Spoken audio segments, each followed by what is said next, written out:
Hello and welcome to Fight Talk. Today I'm going to be giving you my predictions for UFC 285, which is obviously the John the Bones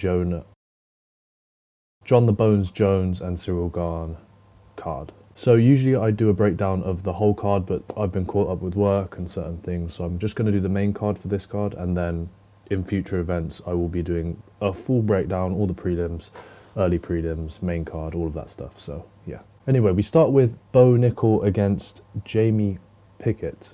Jamie P, I've put him down on my notes as. Jamie Pickett, I think. Now, there's no denying here that Jamie Pickett has been put here for a reason, and it is to lose to Bo Nickal.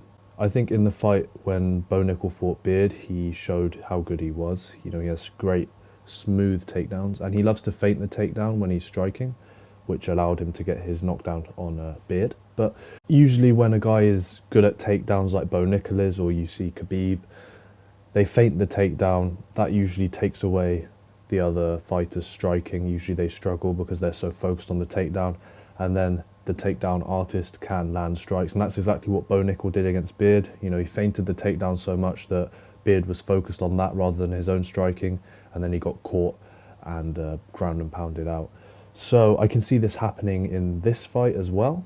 I think that Bo Nickal's going to feint that takedown, land a strike of his own, which will be very powerful, and then get on top and ground and pound him.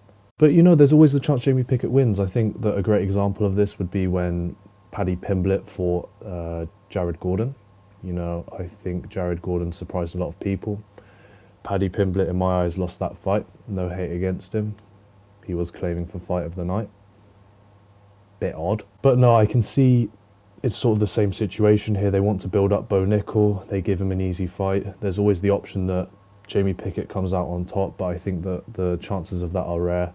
And, you know, in comparison to what happened to Paddy Pimblett, where he lost, in my eyes, Paddy Pimblett isn't as good of a fighter or a well-rounded fighter as Bo Nickal. And I don't see there being a surprise here, and I see Bo Nickal winning this fight. Again, as I said before, through feinting the takedown, getting a strike off of his own, because the other fighter will be hesitant to engage, and then, you know, mauling him, ground and pounding him to a finish. Next, we actually have a very interesting fight. We have Gamrot versus Turner. Now, there's an extreme reach difference here. Turner has a 77 wingspan, 77-inch wingspan, and Gamrot only has a 70.5 reach wingspan. Again, heights are very different, with Gamrot being 5'10" and Turner being 6'3". Now, to be honest, looking at this whole fight card, I think if you were going to bet on an underdog, which is Turner in this situation, I'd say Turner's probably the most likely to win out of all the underdogs on this card. Now, it is worth mentioning that Turner has been preparing for Hooker, who is definitely not a takedown artist, which could play a part in the fight. You know, if you prepare a whole training camp for a striker and then there's a replacement in Gamrot, who is a takedown artist, that could be a weakness for Turner. I think Turner has great striking, great reach. You know, he has the height, but can he survive with Gamrot's takedowns? I'm not so sure. I believe if Gamrot doesn't mess around, doesn't do all this bullshit striking and, you know, get into a striking battle, I believe he will grind Turner down. You know, he'll get the takedown, hold him down and just ground and pound him. And I'm going to go with Gamrot on this one. If Gamrot does take down Turner and just grind him out, you know, sit on him for a bit awkward. If Gamrot does take him down, you know, use his weight, get on top of him, grind him down and take away that one-shot power, you know, by getting him in, even just getting him in the clinch and just holding him there, I believe he will win this fight, and I do believe that's what's going to happen. So yes, I'm going to go for Gamrot via points or knockout. I'm going to go on points here. I'm going to go a points decision. I think he's going to grind him out, as I said before, get in the clinch, slow him down, you know, make him tired so he doesn't have that one-shot power, and he'll win on points through ground and pound. Now, the next fight is another good one. This card overall I think is brilliant. We've got Neal versus Rakhmonov. I did pronounce that correctly. Now, usually, and the point I'm about to make plays a part in why I think one of the fighters in the main event is going to win, which I'll reveal shortly. You know, I think Rakhmonov, it's so hard to say his name, Rakhmonov controls where the fight takes place here, and in my eyes, usually the fighter that controls where the fight takes place usually wins. Now, I think what is very important to say with Geoff Neal is that he has been injured recently. So We have to take that into account in my eyes. You know, when someone's been injured, that's a period of time in which they can improve lost. And Rachmanov hasn't had an injury, so he's been able to improve throughout the time that Jeff Neal has been injured. I think that Rachmanov being a wild fighter, a wild stand-up fighter, not a wild takedown artist, but a wild stand-up fighter, does help him.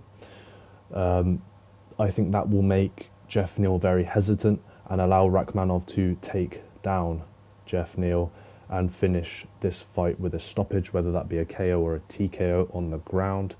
Grasso versus Shevchenko, the next fight. Grasso is a good boxer, very good boxer, and she throws heavy punches, but for me, I'm going to have to go with Shevchenko here. I think it's quite a simple one. I think her kicks are what's going to trouble Grasso. You know, when you have someone that relies so much on their boxing, they have to get within a certain range to get their shots off, which is much closer than someone who uses their kicks. And I think Shevchenko's going to take advantage of this, use her kicks, use that range that she has with her kicks to outpoint Grasso or KO her. I'm not sure what I'm going to go with here. I'm going to go with outpoint just to be safe, but I'm going to go with Shevchenko. You know, the kicks, the front kicks, all the types of kicks she wants to use, she will use, and I think that will keep Grasso at a safe distance away from her. I think Grasso, if she wants to win this fight, is going to have to slip some kicks or block the kicks, get within that striking distance and get off those punches and then maybe clinch up. But I do see Shevchenko's kicks being too much for Grasso. And finally, Jon Jones versus Ciryl Gane. Now, I do have a point to make here, and I think it's quite interesting that we have a heavyweight division in which a guy that is 1-1 is fighting someone who hasn't fought for 3 years. And then in another division, we have a guy who is on a 7-fight win streak who can't get a title shot. It's just an interesting point. And I don't know where I'm going with this, but it really intrigues me that we have a division which is, you know, one where someone doesn't have to fight much to get a title shot, and a lightweight division, because obviously I'm alluding to Beneil Dariush, where someone can be 7-0 and not get a title shot. I find it very interesting. But how will Gane deal with the eye pokes? That is the main question. No, I'm joking, obviously. Kickboxing, right, let me go on to the kickboxing. I think Gane is a very good kickboxer, and so is Jon Jones, as we know.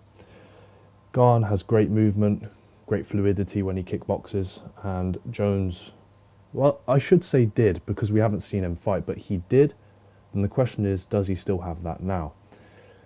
The question here really is Jon Jones washed? I don't know if that's the same in American. It's an English saying. If someone's washed, they're outdated, you know, past their prime.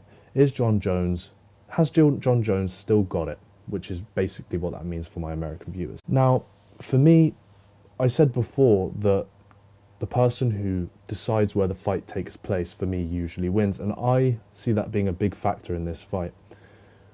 I see the start of it being a kickboxing fight. Maybe Ciryl Gane gets the best of Jon Jones.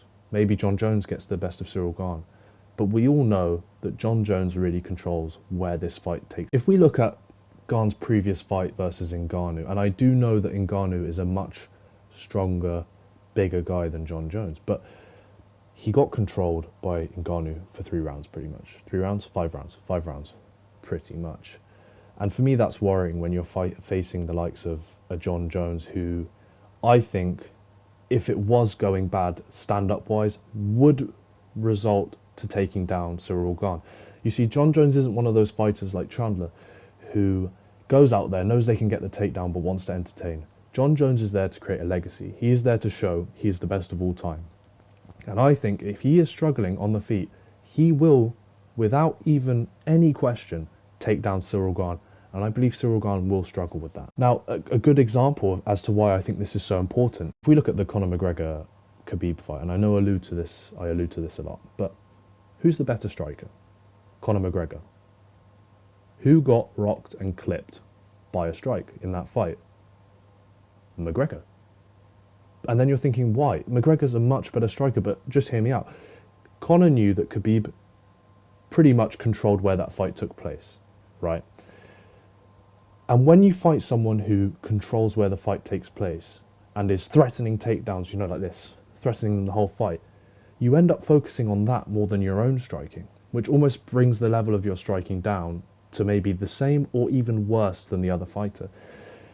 And I think if John Jones does fake the takedown or goes for a takedown early and then gets back up, does his striking but keeps feinting it, Gane will be so focused on that takedown that I feel like John Jones' striking will be levels above his.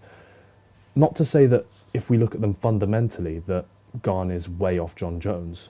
We don't know, but I don't think he is. I think the threat of the takedown is what's going to win John Jones this fight, and that's why I'm going to go with John Jones, because I believe he will, and he is the type of fighter to use takedowns if he has to, which he might have to, he might not have to, but he might have to. He's there to win, not to entertain, like a Chandler, or a Nate Diaz, for example, against Leon Edwards. And I think that's what's going to get him the win here, is that he will do anything to win. He is the type of fighter there, not to fuck around, but to win, get his paycheck, and solidify himself as the GOAT of the UFC. Does this fight do that? I'm not too sure, but he will see it as that. He will see it as, this fight will show to people that I am still the GOAT, and he will do anything to win this fight. And for me, takedowns will be relevant in this fight. And you may think, it's two kickboxers, but I do believe takedowns are going to be a massive part in this fight. If you don't see it in the first round, you'll see it in the second round. If you don't see it in the second round, you'll see it in the third round. You are going to see John Jones attempt a takedown on Ciryl Gane, and that's facts. And once he gets that takedown with his wrestling, which is at a higher level than Ngannou's, so he should be able to take him down, I think that will be when Ciryl Gane's striking starts to drop, and his ground game isn't good anyway, so John Jones will take advantage of that as well. So for me, because John Jones chooses where this fight takes place, I'm going to go with a John Jones win via decision. I was hesitant. Whatever happens, to be honest, I am happy to see John Jones back in an octagon. I think it's brilliant for the fans. He seems to have cleaned up his act. You can never know with these things, to be honest. But he seems to have cleaned up his act. DC should be commentating, which I think will be very interesting. That's another thing I want to see if DC, because I do believe he is quite biased sometimes in his commentary. And to be honest, I don't hate him for that. I think all people have a little bit of bias, if I was commentating. So all things are going well for the UFC. Everything seems happy days. I think it's going to be really interesting these next couple of months, or even this year. I think we're going to get some great fights. We've got Volkanovski, Makhachev, #2, which is hopefully soon. We've got Chandler versus McGregor, John Jones Gane, which is, I'm in the UK, I don't know if it's for us, it might be tonight or tomorrow morning, early morning. I don't know what it is for you US fans, but exciting times for the UFC, exciting times for us viewers, and I can't wait. I will be watching the John Jones-Ciryl Gane fight. I'm going to do some watch-alongs as well, that's my goal, do some watch-alongs, and I've been caught up with work lately, so I'm feeling like doing some more creative videos instead of predictions, maybe tier list videos. I know they're quite good, like the best grappler in the UFC or ranking striking. So I'm gonna have a bit of fun with that, see if you guys enjoy it, and thank you for watching. Like and subscribe, and if you have any video ideas, actually put them below. I will be open to suggestions, and I will see your comments because I don't really have many subscribers, but anyway, it doesn't matter. Thank you guys for watching. Like and subscribe, and I'll see you later.